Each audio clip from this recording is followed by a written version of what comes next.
మనం ఊహించినంతగా నష్టపరచలేదనే ఒక ఊరట అందరికీ కలిగింది.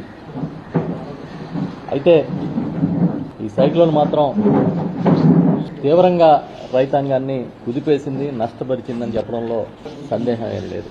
రైతు ఉన్న కష్టంలో ఎంత ఆదుకున్నా తక్కువే అని చెప్పొచ్చు. ఏ రకంగా చూసినా వాళ్ళ ఆవేదనని కళ్ళారా చూసినప్పుడు మనకే చాలా బాధ కలుగుతుంది. అందరికీ మనకి పండుగ అంటే సంక్రాంతి, క్రిస్మస్, రంజాను ఇవన్నీ మనకి పండగల్లా ఉంటాయి.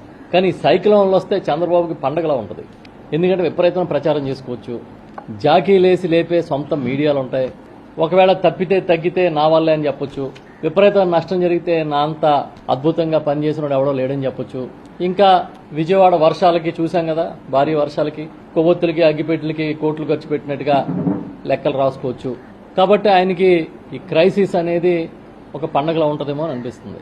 ఇస్రో సైంటిస్టులు కూర్చుంటారు కదా, ఎదురుగుండా ఒక 3-4 కంప్యూటర్లు పెట్టుకుని చాలా సీరియస్గా ఇలా కొట్టేస్తా ఉన్నారు, చూస్తున్నారు. ఆ ఫోటోలు చూస్తే ఇస్రో సైంటిస్టులు మాదిరిగా చంద్రబాబు నాయుడు గారు, వారి తనయుడు మంత్రివర్యులు లోకేష్ గారు, ఇంకా ఆయనకి సొంతంగా కొన్ని జాకీలు ఉన్నాయి తెలుసు కదా, కొన్ని ఛానల్స్, కొన్ని పత్రికలు 4 రోజులు ఆర్టీజీఎస్ లో కూర్చుని అల్లాడిపోయాడమ్మా బాబు గారు అని రాస్తున్నారు. మోంతాకి ఈయన మోకాలు అడ్డు పెట్టాడని. ఇంకో ఛానల్లో ఏం చెప్తున్నారంటే మోంతా ఈయన ముందు మోకరిల్లిపోయిందని. ఇంకొకళ్ళు ఏం చెప్తున్నారంటే ప్రైమ్ మినిస్టర్ ఆఫీస్ నుంచి ఎప్పటికప్పుడు తుఫాన్లు ఎలా ఎదుర్కోవాలో చంద్రబాబు గారిని అడిగి తెలుసుకుంటున్నారని. ఎక్కడ సైక్లోన్ వచ్చినా చంద్రబాబుని సలహాలు అడుగుతారంట, ఎలా మెయింటైన్ చేయాలి, మేనేజ్ చేయాలని. పోనీ చెప్పేవాడి కంటే పోనీ సిగ్గు అనిపించకపోవచ్చు, కానీ వినేవాడు సిగ్గుపడతారేమో అనే ఆలోచన ఉండాలి కదండి.